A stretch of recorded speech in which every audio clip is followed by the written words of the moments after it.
Please be seated. Good afternoon, everyone. Welcome to the 10th Annual State of the County Address. All right, we're going to start by doing a round of applause. I tell you, Arlington ISD, and I know Marcelo and the school board is back there. Is there any school that can't sing? That is amazing. So the Bowie Volunteer Choir, let's give them a round of applause. They were awesome.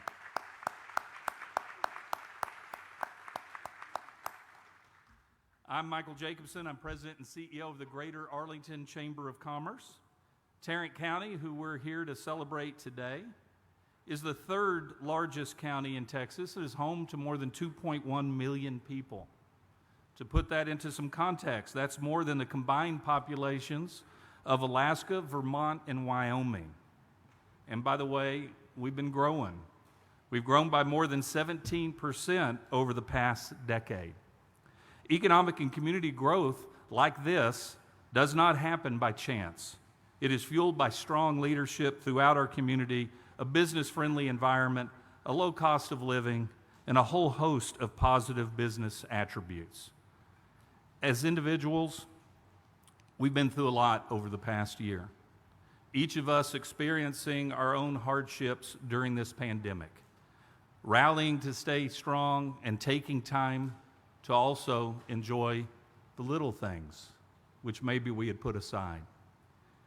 As a business community, we've come together to thrive and to support each other.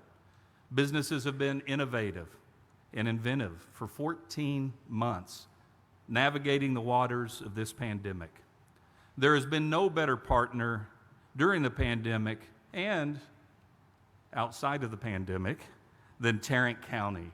Under Glen Whitley's leadership, the county has pulled together government, business, education, and nonprofits across the county to develop comprehensive strategies to protect the health of our citizens and to protect the health of our economy. Let me give a heartfelt thanks to the man I've enjoyed spending at least an hour a week with, Judge Glen Whitley.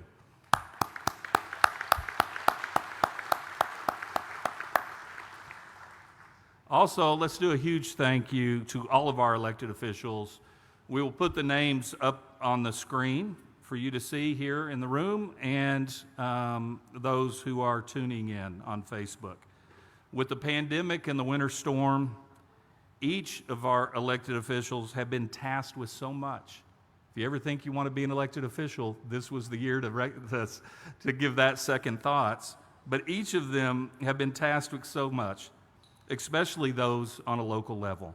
Your dedication to our community is invaluable. If you are an elected official here today, please stand up so we can recognize you.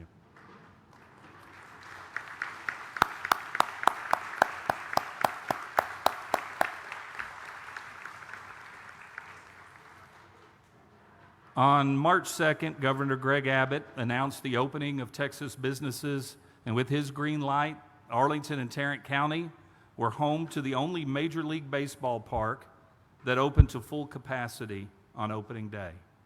More importantly, this order gave business owners and managers the ability to decide their own policies. Small businesses are recovering, some are flourishing, and we look forward to getting back to normal. We do want to make it clear that the Chamber still 100% supports the measures that we've learned to protect ourselves. And we trust that the citizens of Greater Arlington and Tarrant County, we trust them to follow guidelines that are set up by each business and each organization that they visit as we reopen. Now we're truly excited to welcome an in-person audience to this event today. Each of them wore a mask as they came in. We've strongly encouraged social distancing, but we're also pleased that we have a virtual audience with us. Like so many other businesses, the Chamber learned things during the pandemic. And one of the things we learned was how to extend our reach by bringing in a virtual audience. So those who are watching on Facebook Live, we're glad that you are here. We have put a massive effort into live streaming high quality, large-scale events to bring new, interesting, and informative content to our members, even when we couldn't get together. As we move forward out of the pandemic, we're committed to maintaining our virtual programming. I want to take a moment to thank our members who supported us over the last year and for many years. Thank you for supporting our tagline, and we saw it during the pandemic more than ever, and that tagline is, "Together we succeed." Also, major events like this are not possible if it were not for our sponsors. I think I maybe had a double negative or something in there. But anyway, our sponsors make these events possible, and we appreciate them very much. Today's presenting sponsor is the Viridian. This amazing community asset has brought lifestyle and culture to North Arlington, centered on affordability, family, community, and nature. I'm pleased to welcome to the stage my friend Bob Kimball, president of the Nehemiah Company.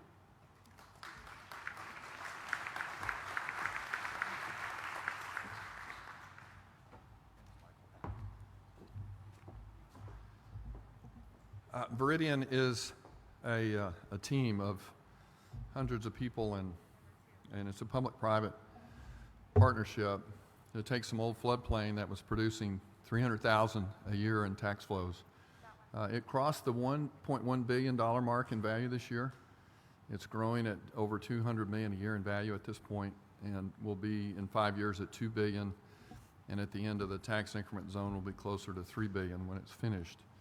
At $2 billion, it generates between 60 and 70 million annually in ad valorem tax flows to the various jurisdictions that depend on those funds for the services we provide in our county. I can't think of a better investment. All the funding for that was advanced with private dollars, and if it worked, there were reimbursements for public infrastructure. So it's a very important tool that we use in our county, and it needs to be protected. And for some reason at time it comes under attack in Austin, so we just all have to be diligent to protect these tools so at the local level we can make decisions about our own destiny and when to apply it or not. The Nehemiah Company, and I'll hurry, I have 30 seconds or something. The Nehemiah Company, our mission is creating value, which we have to do to restore hope by knowing Him and making Him known.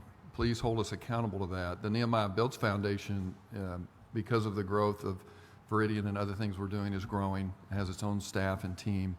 We started with about 30 kids in 2012 with a wrestling program. My boys were wrestlers.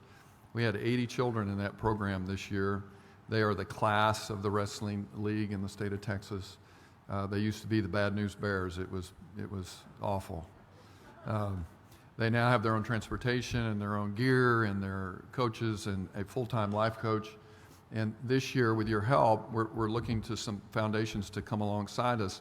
We're going to launch an after-school program to pick the kids up after school and basically, kind of be a surrogate family in the evenings and help them tutoring academically so we can match the academic growth with the sports growth. And we are looking for help. We'd like to grow that program. We can't do it alone. The Tomorrow Foundation was generous to give us a grant to launch that this year to reach more kids. So if you have a heart for that, please let us know. Thank you for the platform. Good night.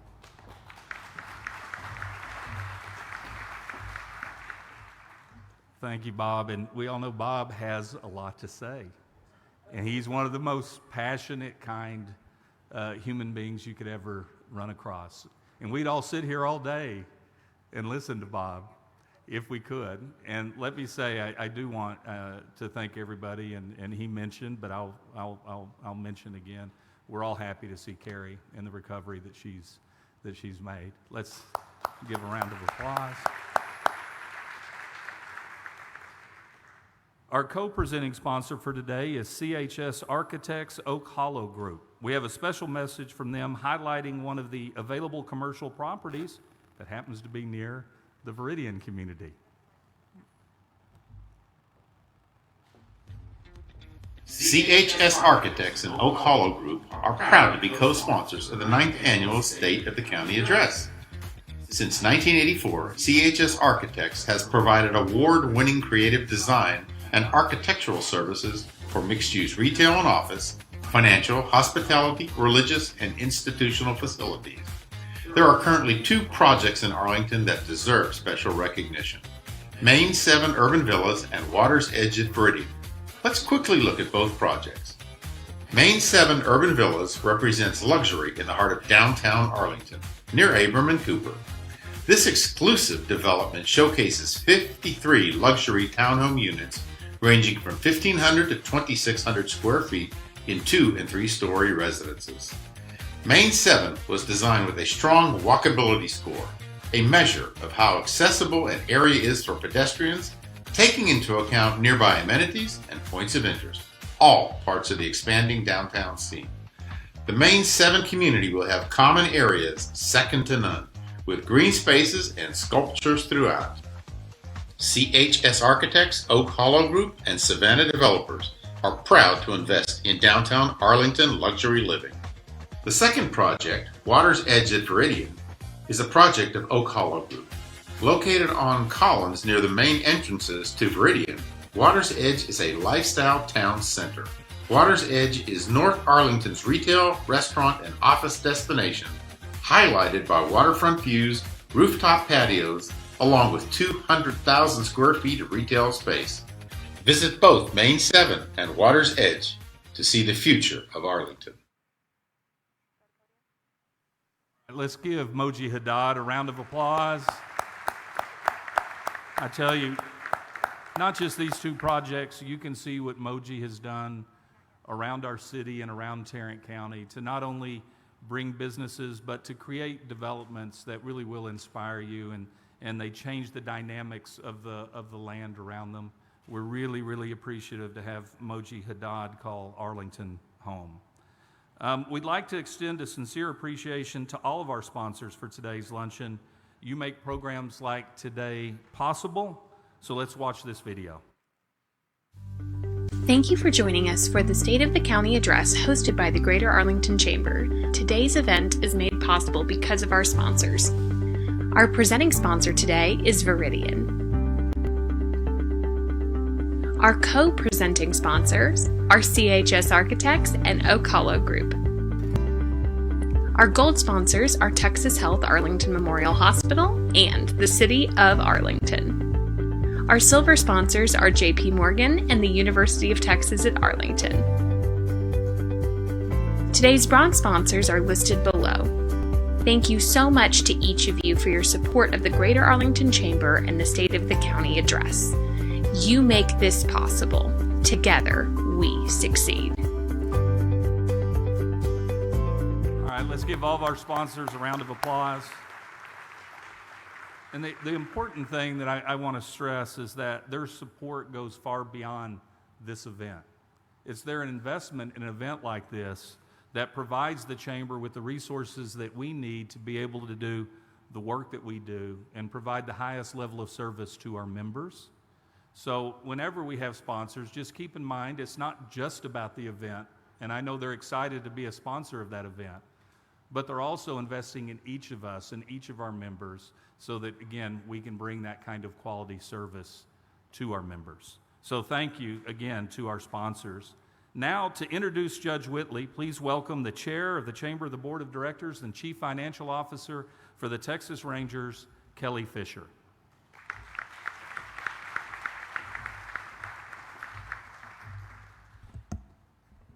Well, good afternoon. Allow me to say how excited I am to be here in front of real-life people.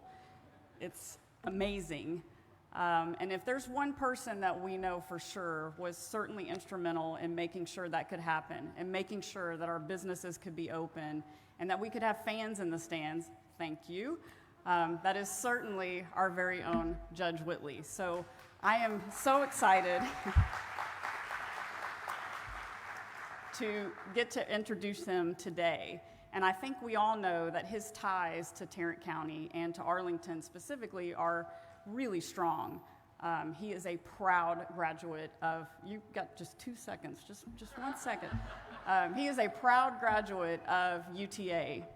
Many of us know that he was an accounting major at UTA, but I bet very few of us know why he became an accounting major at UTA. He knew he wanted to be in business. He knew he wanted to be an entrepreneur, but he wasn't sure what to major in. So he cracked open the course catalog at UTA, and what was the first major on the list? It was accounting. He didn't analyze it. He didn't follow in the footsteps of his parents. He picked accounting because it started with the letter A. But he definitely succeeded. He became all of the things. He became an accountant, he became an amazing entrepreneur, and he became a great businessman. And how is it that I know all these things? Well, it just so happens that last night I met Jim Penn of Whitley Penn, which is the very well-known, successful accounting firm that this man, Judge Glen Whitley, founded. So his business success is in of itself enough to merit this kind of crowd and have us all be here to hear him speak. But it's truly because of his public calling and his service to Tarrant County, which this year marks his 26th year of serving us. How amazing is that?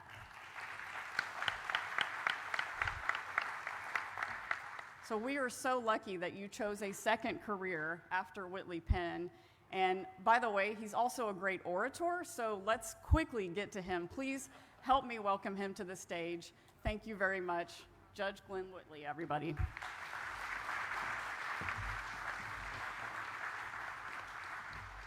It's not bad having one bean counter introduce another bean counter. As we were talking about, Kelly began with Price Waterhouse. I began with Ernst & Ernst. My partner, if I'd have known that you sat next to Penn last night, then we might have had other discussions before we got started here today. And just think, had I realized that getting the accounting degree was not the whole part of becoming into accounting, that you had to get this little thing called a CPA, which was another group of tests after that, Chase, I would have been a banker and I'd been sitting at your table today. They didn't tell me that at registration when they asked me what my major was. A couple of things before we get into this. I want to introduce, first I want to introduce the folks who are my county family. And it really is a county family. I know we've got Kenneth Sanders, one of our JPs. Stand up, Kenneth. Mary Tom Cronut. Mary Tom, where are you? She's Foundation Arlington. I mean, you know, she's been here forever. Wendy Burgess, our tax assessor collector. Tom Wilder, our district clerk. We have some other Tarrant County staff here. I'd like for Lisa, Jay, stand up. Now, back in the back, I have my old chief of staff. He deserted me this week and went down to the fourth floor. Chandler Merritt. Chandler has done a fantastic job for me. He brought technology into the office. Before I had Chandler, I had Tom Stallings. Tom, are you still here or have you left already? You better not have left yet. I mean, he told me he was going to leave and not call him out. Tom was my chief of staff before Chandler, and now my new chief of staff, all of by 4 days now, is Chelsea Adler. So I want to thank them also for that.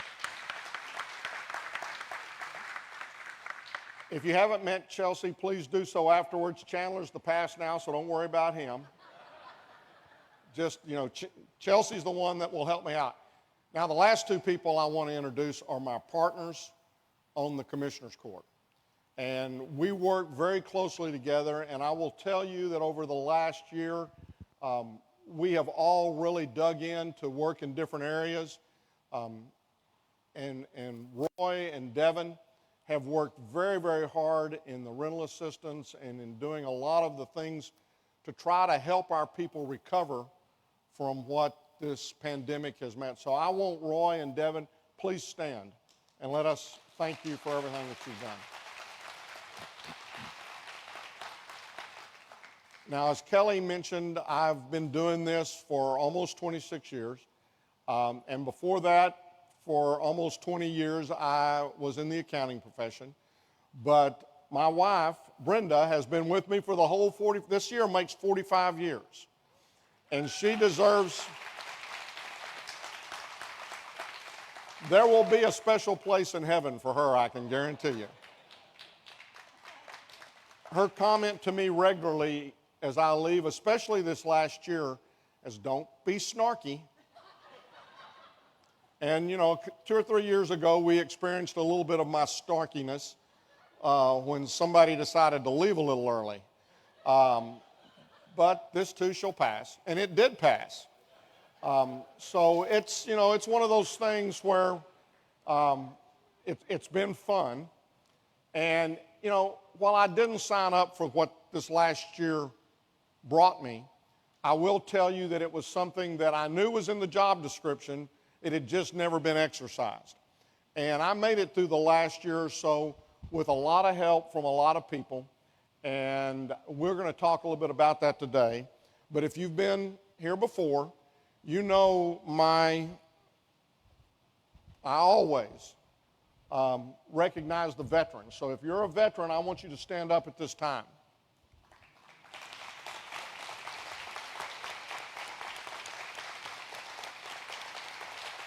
Thank y'all. And I especially want to thank the Vietnam veterans because just everybody else came back and they were treated as heroes. And the Vietnam era veteran got caught up in the politics of the issue. And as a result of that, they were sometimes ridiculed, sometimes spit on someone, sometimes yelled at, and that was not deserved. And they served their country. They answered the call, and they deserve the same respect. And so to you especially, I want to apologize for the way you may have been treated when you came back. The next thing that we always talk about is intimate partner violence, domestic violence. It's abuse of your spouse or abuse of a child. There is no place for it. There is never a reason or a justification or an excuse. And as I look across this room, and I know that there are people who are online, some of y'all have experienced it or know someone who have experienced it. And I hope that you will take every opportunity, regardless of what size of group you get an opportunity to speak before, that you will make mention of the fact that it is never appropriate. A lot of people may have grown up living in that environment and may really not know that it's not accepted behavior. It's not.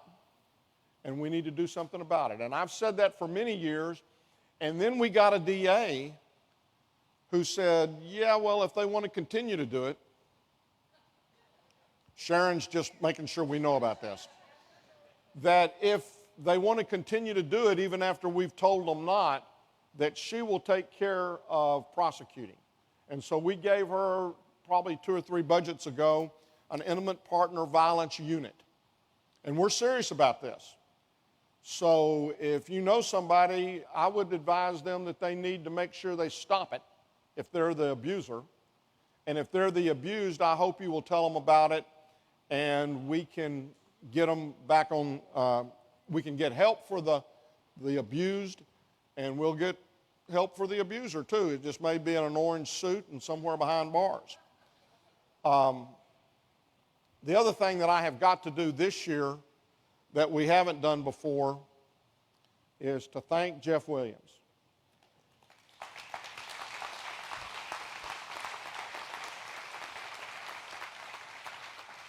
You know, I'm going to tell you right up front, term limits are bad.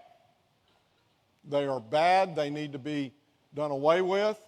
They especially need to be done away with on a local basis. I can look around. We have 41 cities in Tarrant County, and those cities that are most successful are the ones that have a long-tenured city council because those folks aren't looking to the next election, they're looking to the next decade. And they work with city managers like Trey, and they work together to make things happen. I remember when Jeff Williams was first elected, and one of the first calls that we had together, we were talking about the Rangers. Because at that point in time, there was some people from that dirty word in the East that wanted y'all to come back there. And we were bound and determined that that wasn't going to happen, and Jeff worked and worked and worked and made sure it didn't happen. The other thing he has done is he worked very hard on the National Medal of Honor Museum. And that's another one. GM, I don't know if anybody from GM's here. I try to call John Blanchard about every 6 months and say, okay, why haven't you called me? What are you doing in Arlington now? And they're continuing to do things. Live by Lowe's. And then during this COVID pandemic, Arlington, y'all have led the way. Chief Crossan, with your Arlington Fire Department, has been a leader above all. And you really need to thank him for that. Marcelo has been on every one of those calls and has always been a leader, and he is definitely one of the best, if not the best superintendent here in Tarrant County, but also in the state and in the country. He cares about the kids. What can I say other than to say the word Tilly? You know who I'm talking about there. Bob Kimball. He's done the Viridian development, and I grew up in Grand Prairie and would drive back, and you knew if it rained, you didn't go that way because you weren't going to get through. That golf course out there spent more time underwater than it did above water until they came in. And so his word is good, and I'll tell you, he's one of the few people who I would have used to have said, trusted my kids with, but even more importantly, I would trust my grandkids with him. He is an absolutely fantastic individual who will always do what he says he'll do, plus some. Jeff done all of this stuff. I thought I knew all about Jeff and all of the many talents that he had until. Thank you so much, Mayor Jeff Williams. Now, I got to pause for a second because you guys all know him as our Mayor Jeff Williams. See, I know him as J-Dub, a.k.a. J Boogie. See, there's a reason why I call him J Boogie. Because when certain music comes on, his alter ego comes out. DJ, cue the music.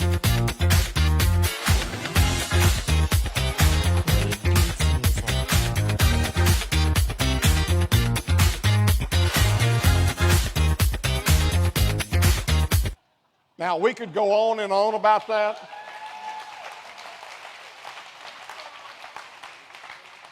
But I figured I was pushing it at about 15 seconds. If I'd have gone much longer than that, I'm not sure I would have been able to get out of here without the Arlington police maybe putting me in orange. So be it.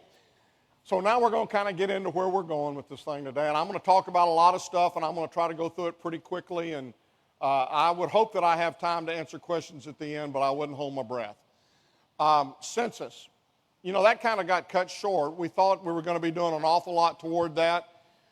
Even with the abbreviated census that we had, we picked up 2 in the state of Texas, and I'm guessing that one of those will probably be up here in this area. It went quick.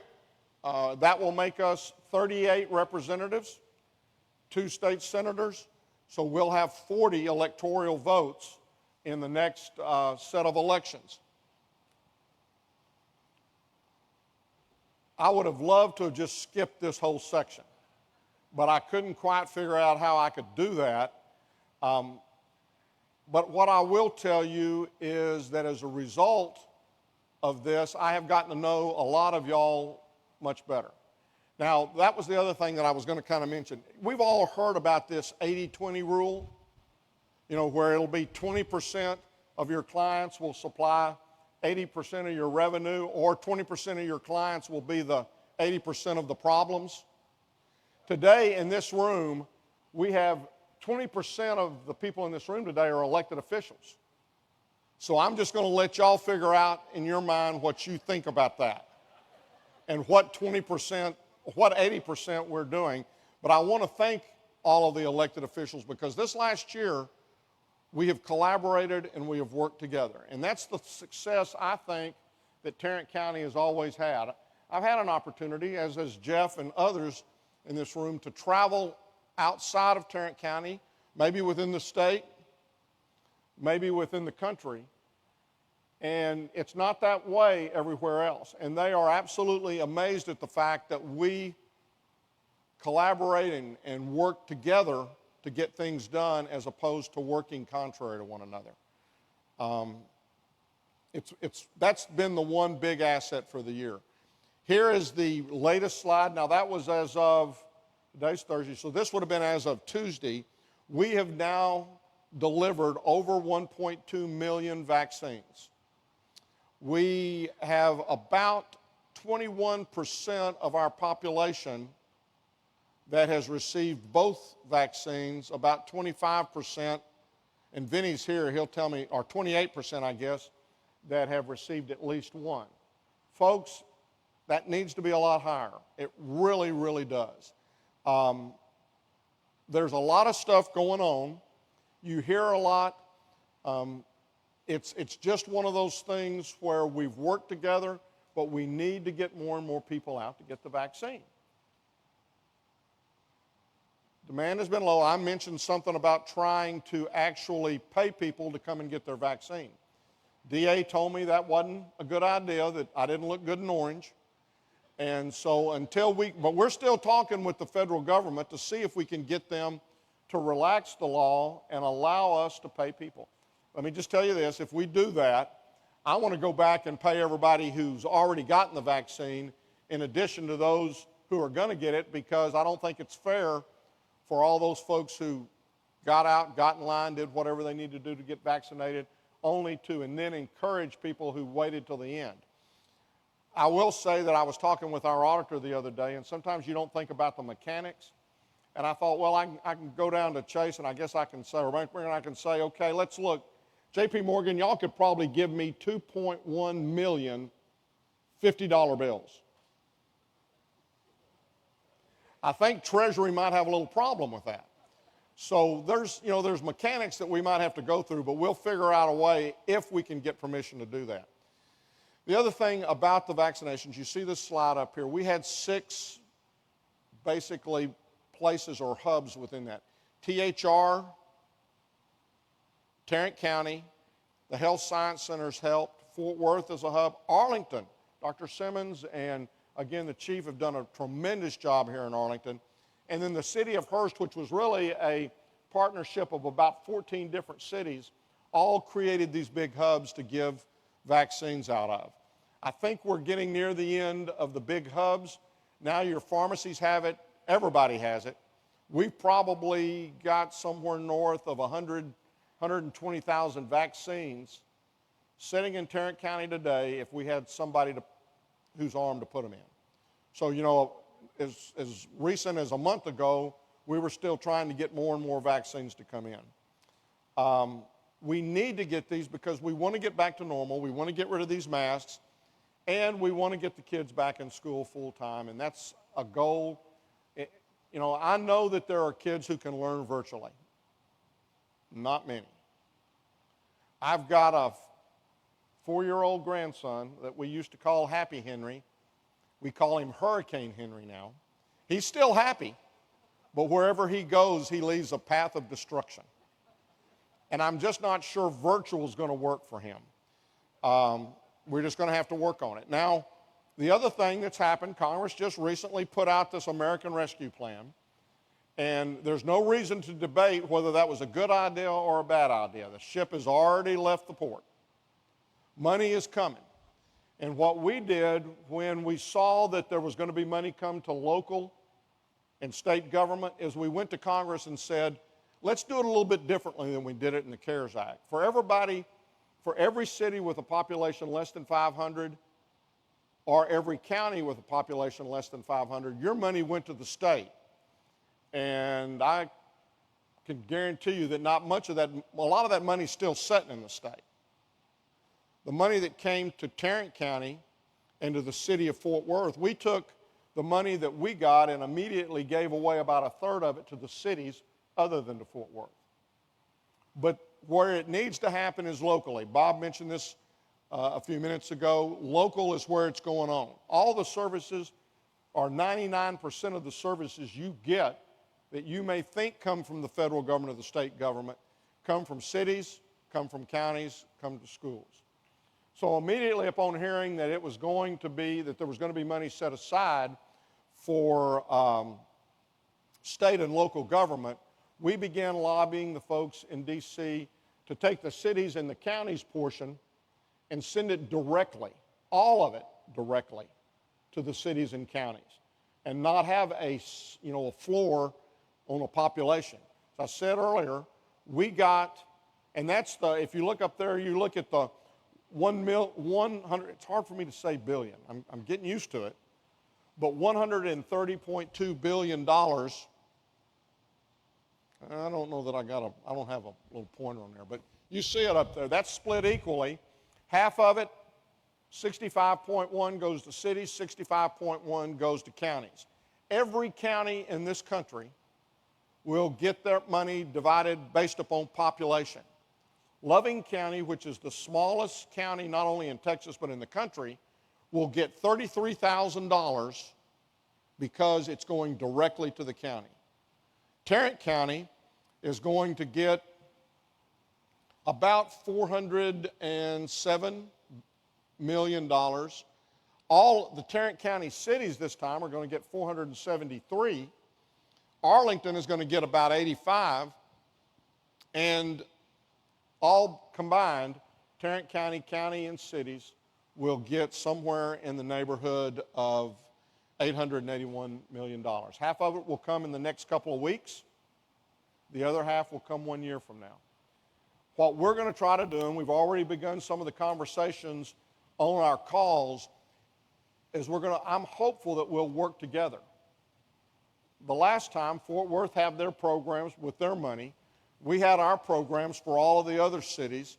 We gave money to the cities, and some of the cities created their own programs.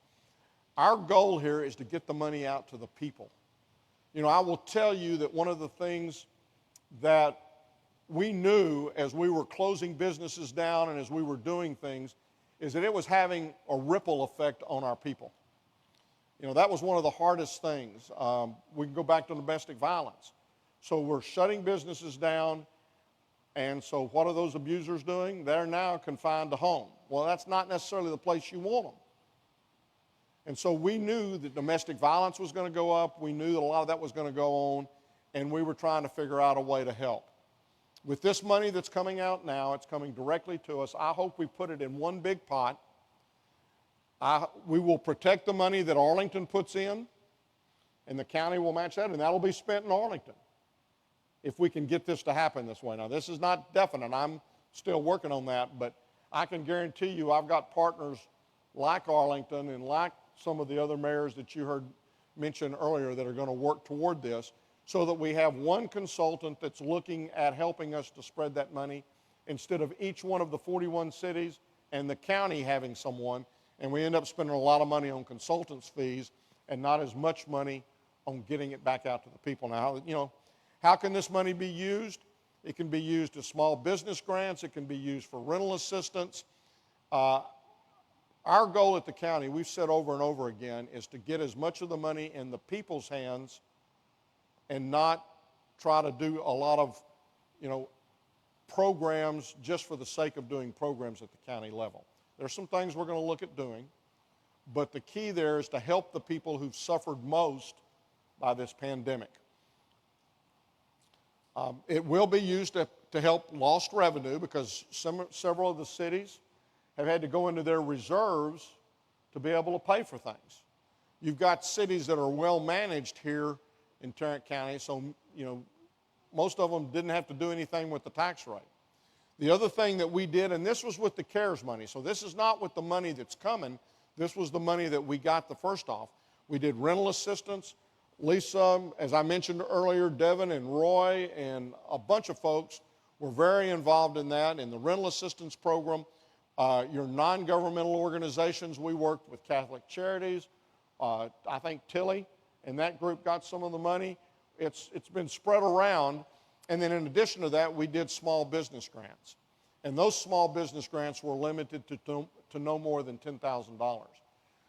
Folks, as I said earlier, the county is getting $407 million. We're going to be looking to find ways to get that into the hands of those businesses that were harmed and will continue to be harmed as the pandemic, and also do things which will help those folks who had mental health issues, who had all kinds of different issues as we've gone through that. Next thing I want to talk a little bit about is elections. We just got past the election this past Saturday, or maybe we got past the election, as there are a lot of runoffs as we go through the next, the next couple of weeks. Early voting for your municipal elections will start on May the 24th, end on June the 1st, with Election Day being on June the 5th. Not sure about the runoff for Ron Wright's spot. That has to be determined, and it's not been set as of this point in time.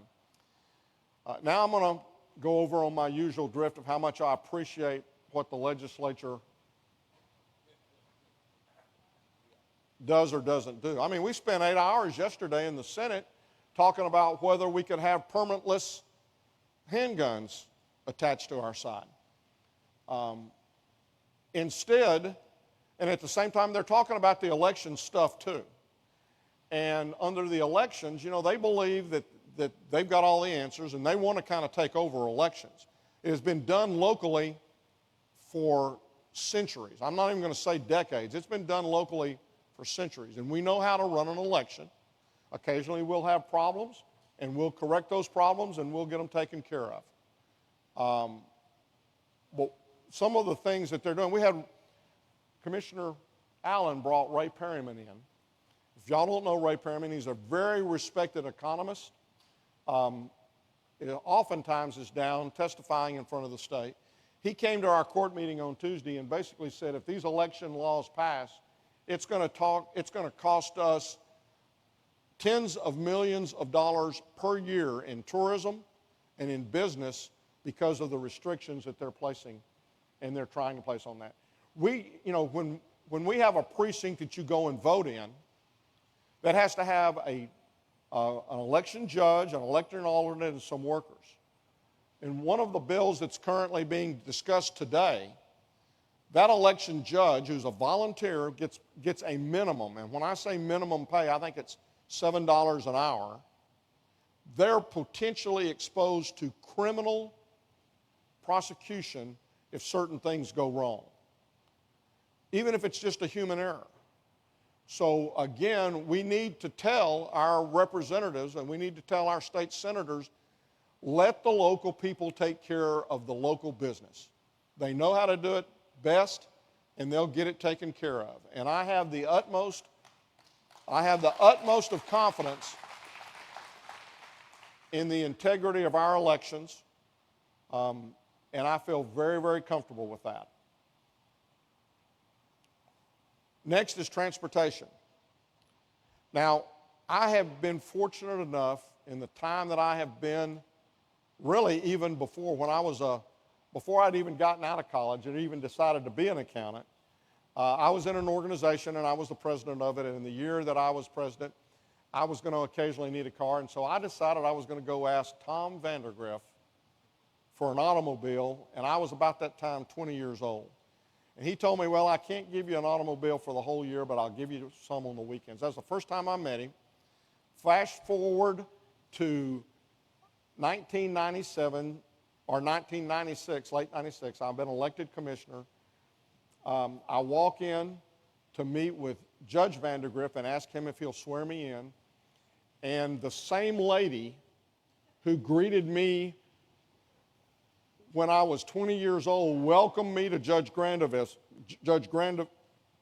Vandergrift's office, and it was Grace.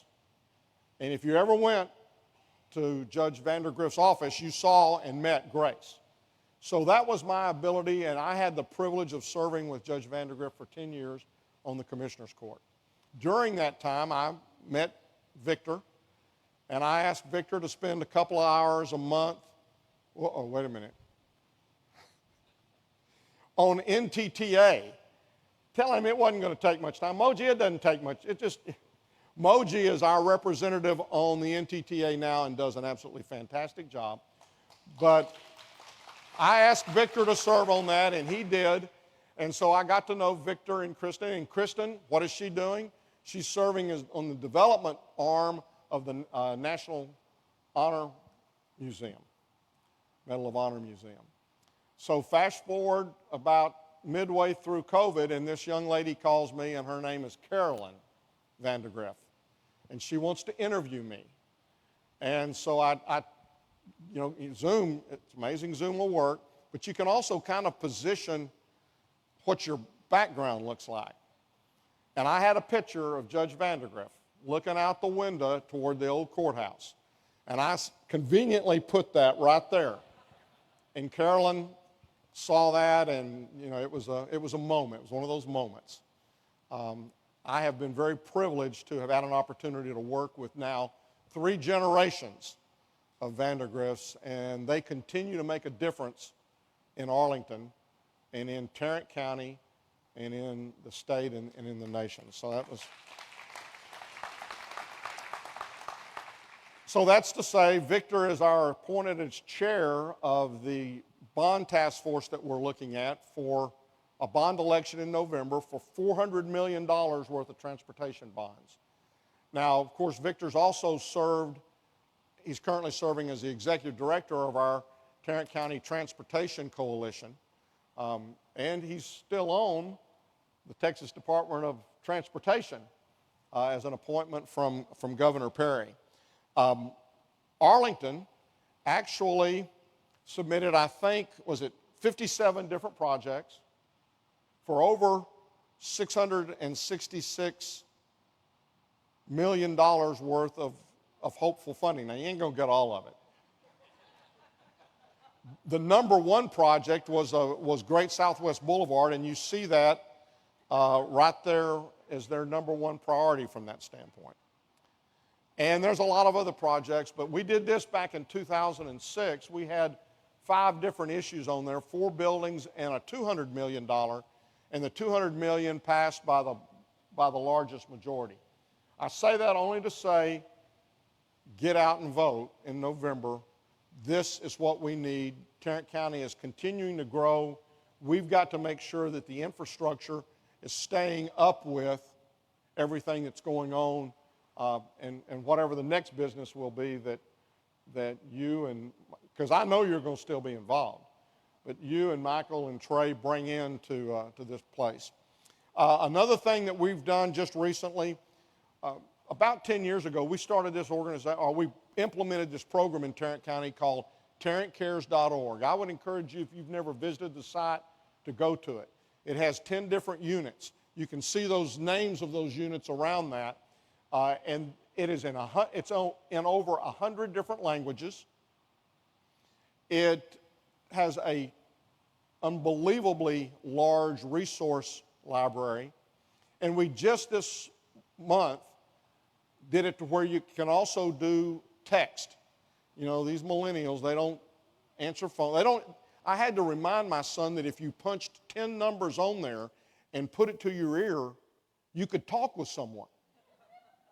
I mean, they'll sit on the couch and they'll be texting one another back and forth on the couch. So we decided that it needed to be texting, and we did that. It's, again, a model all over the country with some of the programs that it has, and it's been very well received and accepted. Okay, let's talk a little bit about the legislature. As I said, we spent 8 hours yesterday talking about whether you could, get a gun without having any training or anything along that type lines. But we haven't yet quite figured out what we're going to do about lowering property taxes. We haven't quite figured out yet how we're going to keep from having another ice mess like we had this past spring or this February. So there's a lot of things they could be doing, and I wish they would get around to doing some of those things. But, we'll just have to wait and see what happens. Property tax has always been one of my things. And you think, well, now, wait a minute. You're the ones that they've been screaming at. They've been screaming that cities and counties and schools are just killing us with property taxes and that it's all our fault and that we're way overtaxed. So I want to begin the discussion, and you may have seen this or remember this a little bit last year. State, local, city, and by local I mean cities, counties, schools, provide the services that you enjoy from government. And it's the same way in all 50 states. Most of those services really come from counties, cities, schools. The state, they take care of renewing your driver's license. How well is that working for you? They take care of the highway patrol. But from that, most everything else goes out to the local government to take care of.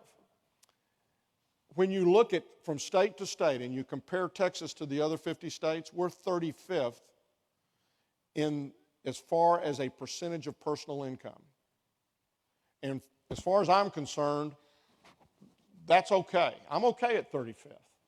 We can probably find Louisiana, Mississippi, and them. They may be at 50th, but I don't want to be down there at 50th. I don't want to be number one either. So I don't think from an overall services provided and the cost of those services, we're overtaxed. But now let's talk about property taxes, because I do truly believe we are over property taxed. We're 13th right now, and if you take out the commercial from a residential standpoint, we're probably about 6th. Way over dependent upon property tax. So why is it that, why don't we do something else? Why are we so dependent upon property tax? The state is the one that determines what taxes we get to pay for the services that we provide. And oh, by the way, they tell us, for the most part, what those services that we provide are going to be. And you can see, if you look in the property tax column, that counties and cities and schools and special districts, for the most part, the only option they have to pay for the services they provide are property taxes. Now, you've got some fines and fees, but for the most part, if it's going to be paid for, it's going to be paid for with a property tax. Cities get a little bit of sales tax, they get a little bit of hotel tax, but again, for the most part, it is property tax. And so, the state, look up to the state, doesn't have any property tax. So they can stand down there and they can say, it's all those cities and counties because they're the ones that control your property tax. And that's, every time they pass a bill and they forget to send or create a payment option other than property taxes, then what happens is we have to implement the bill, and the only vehicle we have to pay for that is property tax. We used to call that, and what you hear most often is unfunded mandates. But when we would say unfunded mandates, everybody would say, explain that to me. I don't understand it. So I've got a better thing to call it. We're now going to call it a state-mandated property tax increase. They love it. They love it. And I know he's beginning to get real nervous over here. But that's what it is.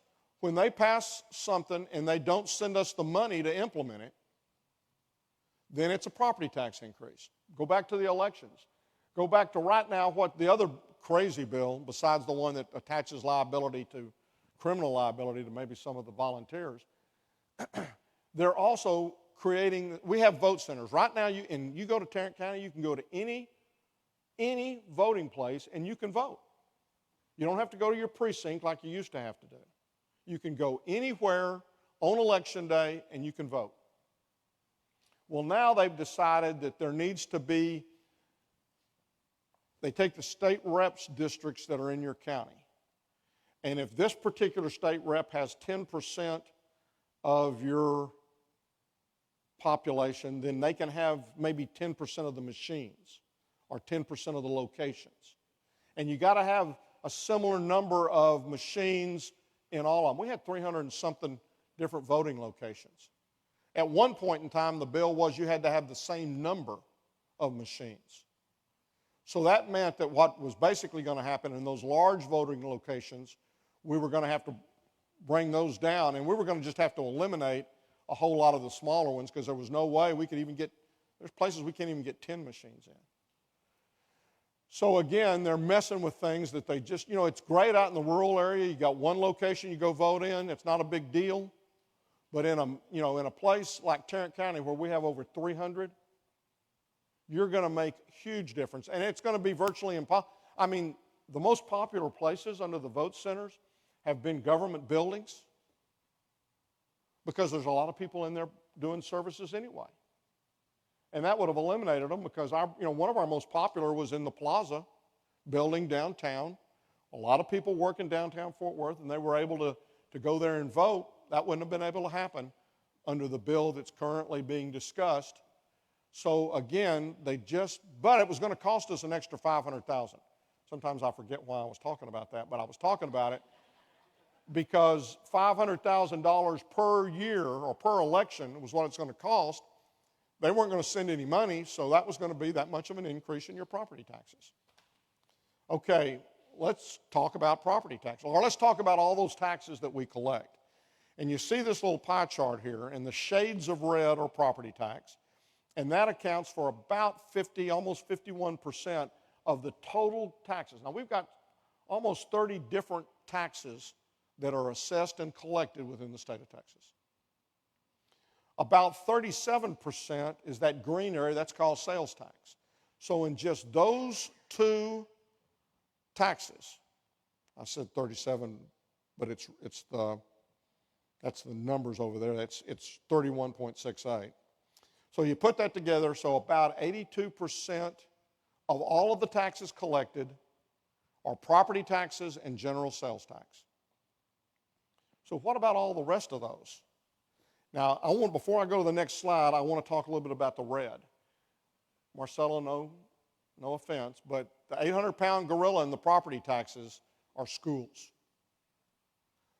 which if you read the Constitution, you find out that the state legislature and that the state is primarily responsible for public education.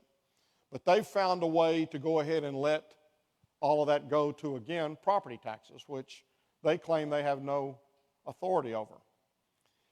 If the state simply paid for the M&O, the maintenance and operations of running the schools, that property tax would drop by almost 50%. Your property tax bill, which you just got a little blue love note from the appraisal district, and I'm sure all of you were excited about that increase. Well, that would drop by about 50% if the state would come in and do that. Well, how are we going to pay for it? We got to pay for it some way. Well, I don't disagree with that, but if it did drop, if they did drop it by that 50%, property taxes would then become about 35 to 37% of the total tax revenue collected. And then what do? We distribute that among the other taxes. Now, again, yes, somebody has to pay it, but this shows you the sales tax, again, where it is. Property taxes would be a little bit further out here to the right of that 40%. And look at all the rest of them. Now, I'm going to talk about this again in just a minute, but the other big issue that you may have heard a lot about this year, and you may have even had some surveys come out, was that dirty word, lobbyist. Taxpayer-funded lobbyist. The only word that's a little bit more offensive than lobbyist, it still starts with an L. It's lawyer. That's just my personal bean counting experience. But they can usually mess up anything. And most of the legislature, a good number of the people down in the legislature are lawyers. So it all kind of goes intact there. But they talk about taxpayer-funded lobbyists, and if you look at this chart, there's what private lobbyists are doing for you. Because the private lobbyists and all of those other professions, and some of y'all are not lobbyists in this room. Victor's not here. But that's what is meant by that. That's what you look at. And we do need somebody, and it's, in my mind, it's kind of supposed to be those elected officials who are down there trying to bring your tax down. Now, I'm not going to tell you it's not going to get passed along if it isn't one of those other things. But I know a gentleman who has a favorite phrase, and it's called OPM. And what is OPM? So why shouldn't we allow some of those people who are coming in and paying hotel tax or paying rental car tax or paying gas tax as they drive through? I mean, nobody is going to drive through Texas without filling up at least once. So that's something, and the same thing with the other taxes. So the one thing that I would say as you go through this process, and I'll just stop here right now and I'll mention it and then I'll go on to the last thing. When they talk about how bad taxpayer lobbyists are, the bill that actually passed prevented, or is in the process of passing, prevents cities and counties, nobody else, cities and counties from paying independent lobbyists from taxpayer funds. And Senator Bentoncourt, is the one that would get up there and rail on the fact that the cities and that the counties were down there opposing his bill for the last 10 years on revenue caps, and that's a whole different discussion. And that these surveys, all the surveys said they wanted cities and counties to stop doing that. And he referred to Texas Public Policy Foundation that did a survey. And so I decided I'd get a copy of the survey because, trust but verify. So I look at the way the survey is spelled out, and it had 6 different sections. And one of the sections, as you entered into the section, the surveyor said, now thinking about various state government reform. Didn't say city and county. Didn't say local government. It said state government reform. And it says, do you oppose or strongly support? Again, it came out that we oppose taxpayer money going for lobbyists, 86%. But it says state.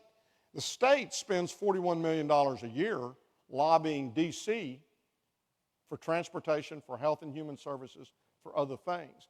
But Bentoncourt swore up and down that that's not what everybody was talking about, except for everybody who answered the survey. So I'm going to end with a little bit on the property tax. Remember, take M&O from the schools, state pays for it. How are we going to do that? We're going to increase other taxes. What are we not going to do? I'm not proposing a single dollar more collected of taxes. Not a penny. I'm satisfied at 35, but I don't want us collecting a whole lot more. Somebody will always mention, well, he's proposing a state income tax. No state income tax ever. No increase in the general sales tax rate. People will say, well, golly, that is regressive. So when you go up with the sales tax, you hurt the poorest of our citizens. So no increase in that. And you say, well, okay, now we've got all those other taxes that we're going to increase. And yeah, we can do that. But one of the other things we can do is we can also look at those things that are exempted. One of the things that I was talking with the comptroller at one point in time, and what he said was, we exempt about as much sales tax and property taxes as we collect. Now, Penn isn't here today. But my background is CPA, and I can tell you in the 20 years that I was working at Whitley Penn, we didn't do very many earned income credit or low income returns. And we depend pretty heavily on being able to get educated folks to be able to prepare those tax returns and do those audits. So we really have a vested interest in education. But accounting services aren't taxed for sales taxes. We've started taxing certain professional services, but we don't tax accounting, we don't tax legal, and we don't tax brokerage services. Now that's going to get into many of y'all's pockets. But it's not going to get into the pockets of the low income, because as I'm saying, I'm guessing that the lower income folks aren't going to be using too many of those services. And that would collect about $700 million a year. And then we look at the gap. We can look at a lot of things, and I always say, you know, when somebody asks me, well, what are you talking about? Give me some examples. I tell them, that's why you get paid the big money, $600 a month to be a legislator. You figure it out. That's, you know, I'm going to stay out of that lane because I'm in the county. I'm just, you know, doing what you tell me to do. But those are some of the things that we need to be doing, and we need to be looking at that. We need to be figuring out how we're going to winterize our utilities so that we don't have the problems again. And I hope that before the session ends, they will get into some of that. I'm going to tell you from a property tax standpoint, forget it. Just, you know, if you think your bill is too high, protest it. And the first question I always ask when somebody says, well, my house is, you know, it went up $30,000. Well, would you sell it to me for what it's on the tax statement for? Oh, no. And then go away. If you'll sell it to me, then we can start talking about the fact that maybe it's overvalued. But I personally believe that it ought to be somewhere around 90% because there's going to be closing costs and other things that go along with it. What time was I supposed to be through? 1?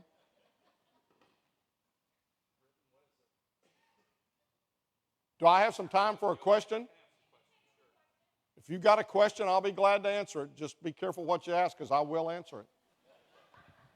If you have a question, raise your hand. Hey, Chaplain Stockton. Wait a minute, you're going to have to get Hold on 1 second, please. You're going to have to get the mic. Judge Chaplain Rich Glen, 2 questions, and you typically know I'm going to ask about veterans since you're one of them.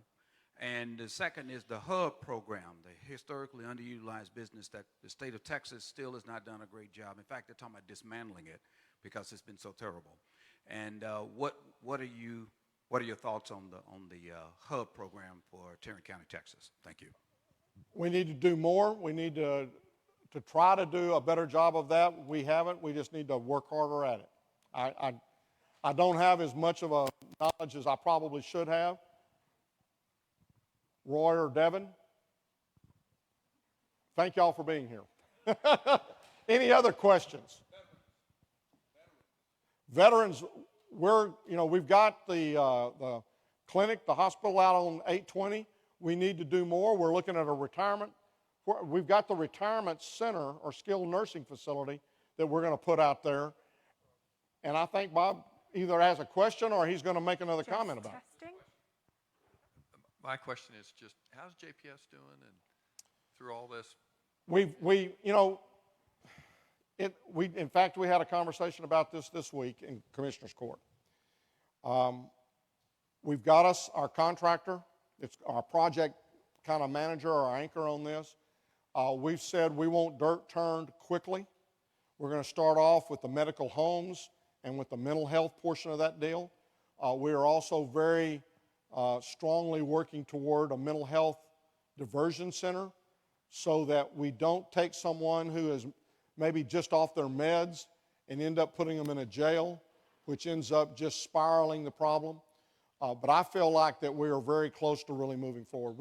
The first year we were delayed because we had told people that there would be no tax increase, and the legislature was pondering things which would have prevented us from being able to keep that promise. And if they had changed it and that had passed, we would have come back to the voters and said, okay, Kings X, do you still want us to do this? So we are now moving. Broadus Levis is the company that is basically quarterbacking everything from us. But from that will come many projects. That'll be many architects. That'll be many contractors. We'll be doing and again, I think the medical homes will be probably the first thing and the easiest thing to get started. Yes, ma'am. Take one more question. Back in the back.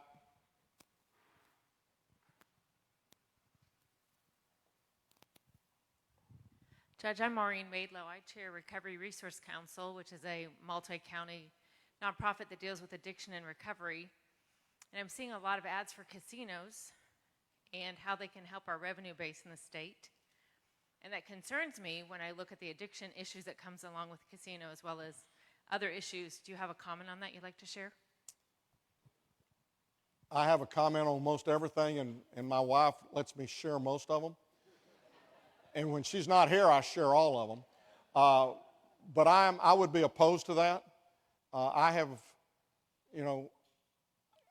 think that makes it too easy to sometimes spend that weekly paycheck. And I just don't believe that that's the right thing for Texas or for the citizens of Texas at this point in time.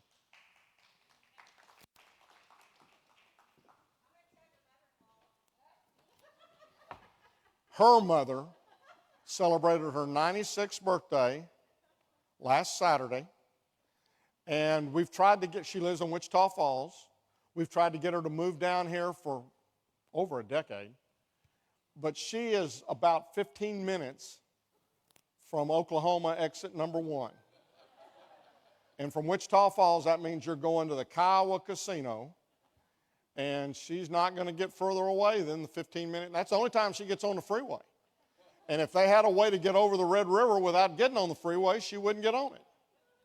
But, I can go in there and I see folks in and out of there who I know shouldn't be in there or have a pretty good feel. And it's the same way if we go to Louisiana. I mean, we'll go up and spend the night at WinStar. But I just don't think it's right for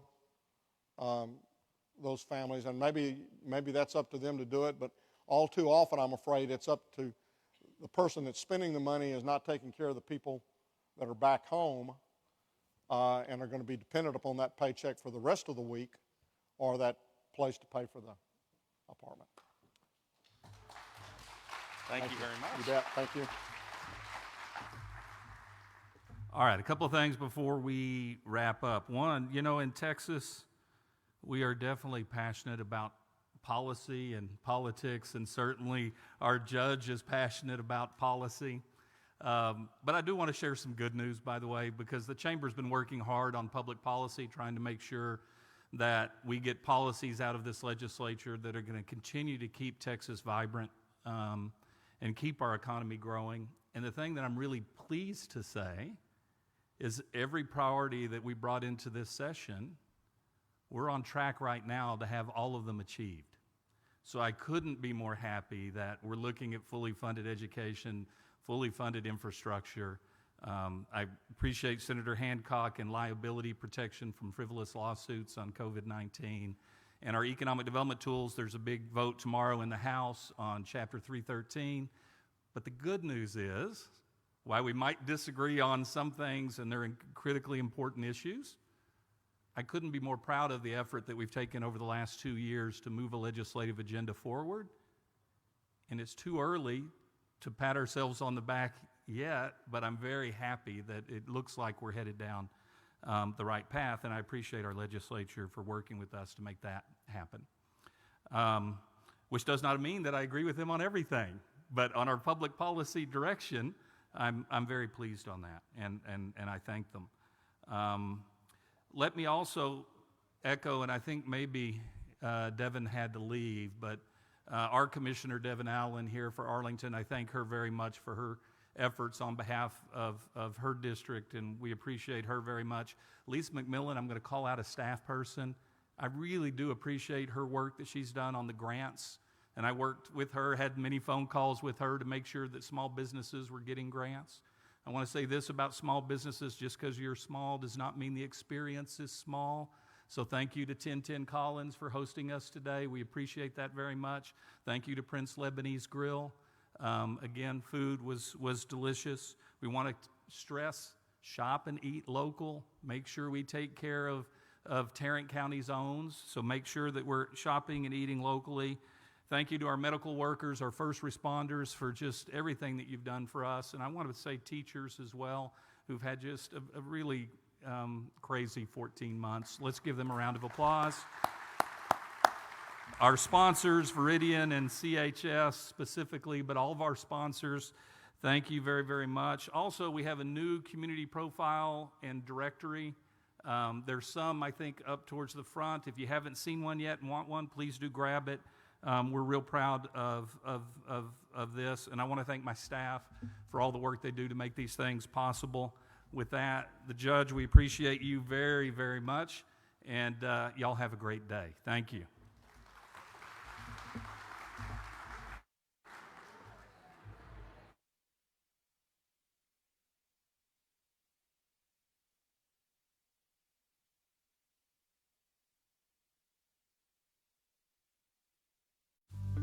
Thank you for joining us for the State of the County Address hosted by the Greater Arlington Chamber. Today's event is made possible because of our sponsors.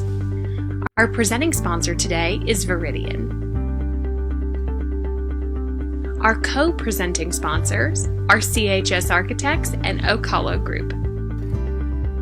Our gold sponsors are Texas Health Arlington Memorial Hospital and the City of Arlington. Our silver sponsors are J.P. Morgan and the University of Texas at Arlington. Today's bronze sponsors are listed below.